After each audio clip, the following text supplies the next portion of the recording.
প্রবাসী সাংবাদিক ইলিয়াস হোসেনের লাইভ টক শোতে কথা বলেছেন দীর্ঘদিন আড়ালে থাকা শেখ মুজিবুর রহমানকে সপরিবারে খুনে জড়িত অভিযোগে অভিযুক্ত বীর মুক্তিযোদ্ধা মেজর শরীফুল হক ডালিম।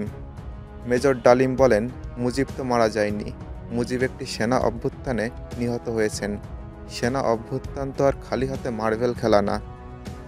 ওখানে দুই পক্ষ থেকেই গোলাগুলি হয় এবং হতাহত হয় দুই পক্ষেই। যেমন মুজিবের পক্ষের কিছু লোক মারা গেল, সেভাবে সেনা অভ্যুত্থানকারী বিপ্লবীদের পক্ষ থেকেও কিছু লোক প্রাণ হারায়। এটাই বাস্তবতা।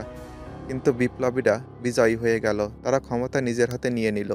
তিনি বলেন, মুজিবের মৃত্যুর খবর জানার পর আর বাকশালের পতনের খবর জানার পর শহর বন্দর গ্রামের লাখ লাখ মানুষ আনন্দ মিছিল বের করলো।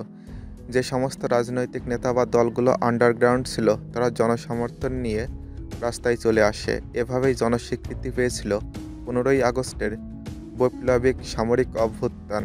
মেজর ডালিম বলেন, মুজিব তো মারা যায়নি, মুজিব একটি সেনা অভ্যুত্থানে নিহত হয়েছেন। ইলিয়াসের যুদ্ধে 30 লক্ষ মানুষ শহীদ হয়েছিল, অসংখ্য নারী সম্ভ্রম হারিয়েছিল। এমন প্রশ্নের জবাবে মেজর ডালিম বলেন, কথাটা কিভাবে জন্ম নিল এটার ইতিহাস বললে আমি তোমাকে আবার স্মরণ করে দিতে চাই।